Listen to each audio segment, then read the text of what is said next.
This is going to be a rant video about a Mac Mini. I have the 2018 i5 8GB version, and it was designed to replace my Hackintosh over here. And the reason I wanted it was because, well, Mac provides ease of use. It is good out of the box. It's smooth, it's perfect, everything is done for you, and that's the reason why you pay a price premium. And I had enough of the Hackintosh where I need to maintain it, to look out for the drivers or the kicks, or whatever you call them. Anyway, so I just wanted to get rid of all that hassle and take my time to go back to Mac 100% where everything is easy. And it's not been easy. As a matter of fact, the first day where I got my Mac Mini and connected to my 4K display, it gave me user interface lag, in the sense where I would move my mouse across the screen and the picture would chop itself to the side. It would be about 10 frames per second if I can put it into terms, plus minus. Anyways, so yeah, I was really stunned at that. I thought maybe there was some problem with the cable, so I changed the cable didn't work. I got the HDMI 2.0 A, B, C, D, E, F, G, whatever compatible, the best cable there is, didn't work. So, okay, whatever. I wasn't planning to use it just like that. I know it doesn't have a GPU, so I thought, well, maybe that's just like, that's how bad it is. But, come on.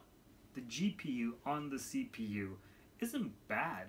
It should be able to handle a 4K screen easy. You're not really gonna game on it, but you're supposed to be able to move a mouse from one side of the screen to the other side without it, you know, chopping up like that. So, okay, whatever. I called the support team. The support team couldn't find a solution, so I just took the GPU out of my Hackintosh, which I initially planned to do, put it into my eGPU, a Vega 64, one of the most expensive, the best cards out on the market. There are better cards, but it was a really good, I bought it at its peak. I mean, it's a really good card. It's better than the eGPU that Apple sells. They sell the 580. This is the next version after that. This is the, not the 56, 64, man. This is a really good graphics card. Besides the point, getting off track here. Plug that in, hooked it up to the screen, the lag is gone. Okay, but there was still a problem. The problem was, now that I realized, that it wasn't just the screen that was lagging, because I was playing music and watching a video, and I have this sound sync test with the video where a ball would bounce up and down and it would click, click, click, and of course, if everything is synced, when the ball bounces, that's when click, the sound comes in.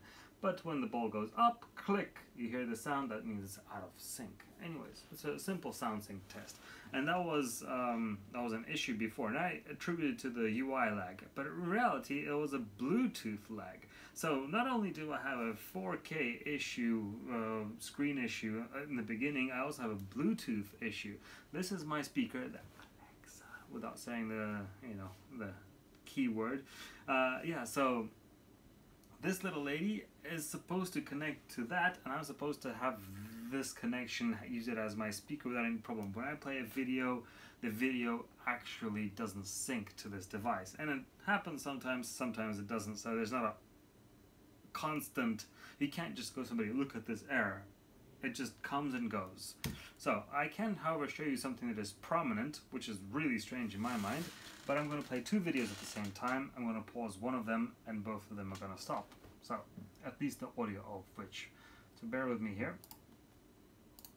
But I persevered. And how did I solve the problems? My favorite thanks to the internet, and I paused one video.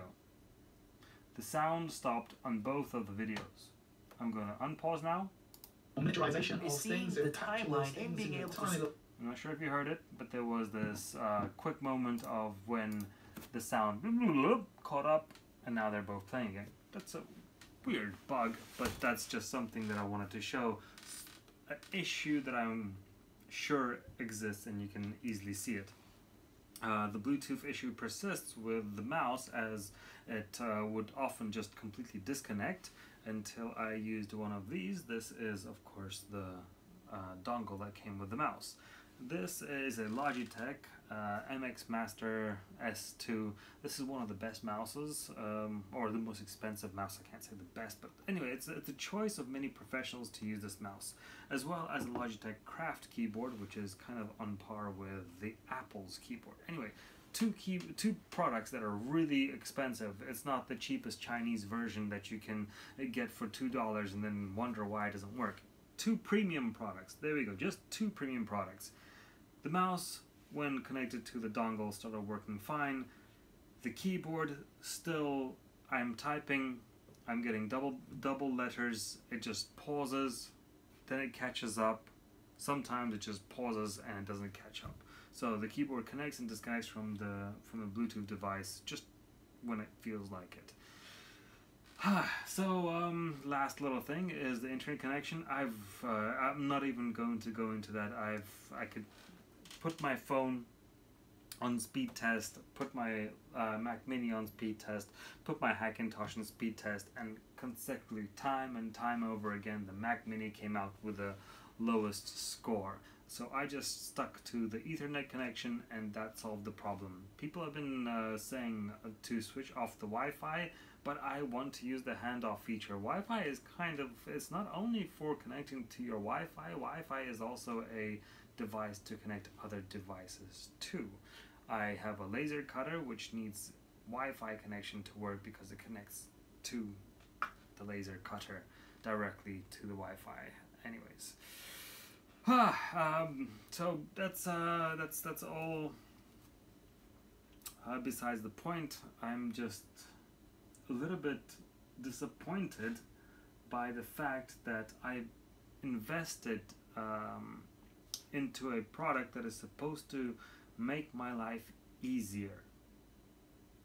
The reason I bought a Mac Mini is because I have a Hackintosh and I don't want to maintain it. I want something to be easy. I like the operating system. I just need the hardware to match.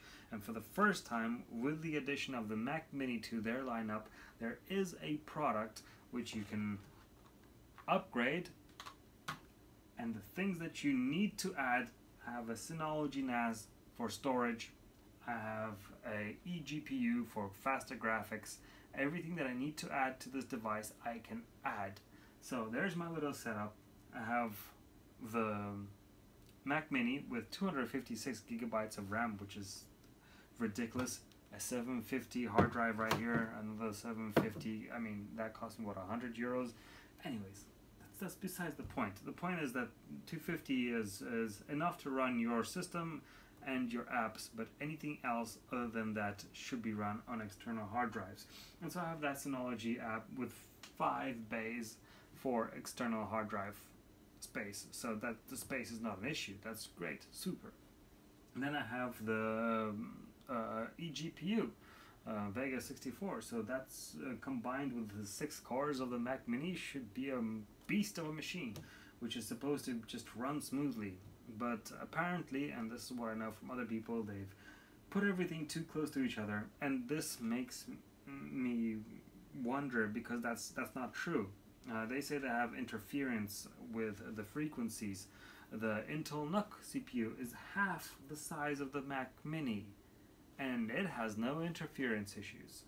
So I'm not sure what they did wrong, but apparently with the signals, with frequencies that are emitted from the Mac Mini, there are problems. People also said that when they plug in hubs or USB devices into the Mac Mini, there are also issues. I have not experienced any of those yet, luckily, but yet I have not tested it extensively.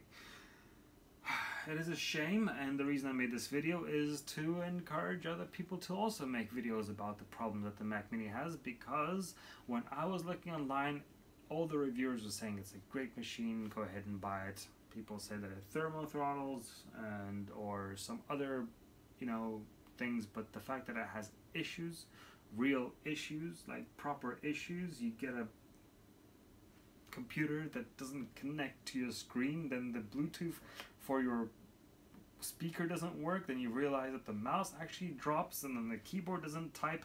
Those are not the kind of issues that you want when you buy a computer to get rid you of all the problems and save you time. And time, I am really sorry, but time is money, and it has been my money that I have been investing into this product. I don't have this time. You don't have this time. No one has time to sit around and to try fix a brand new machine, to go on forums, to speak to the support, to send the machine over to get them have it fixed. This is all time, and this is a premium price tag which we pay to avoid all these complications, and the premium price tag is now meaningless. It's pointless. There is no point of paying a premium if the machine doesn't work. That's the reason why you're paying a premium for it. I have a Hackintosh. I just need to invest a bit more time into it, and it's going to run a lot faster for a lot cheaper. This machine over here, this one here, it has this is an i7 77K. It hosts two SSD hard drives there, two 3.5, so two SSDs here, two 3.5 bays that go inside of there. It has a M.2 slot on one side of the motherboard, another M.2 on the other side of the motherboard. It takes the eGPU without the eGPU case. This is an awesome machine, which is great for the same price of the Mac Mini last year, which outperforms the Mac Mini.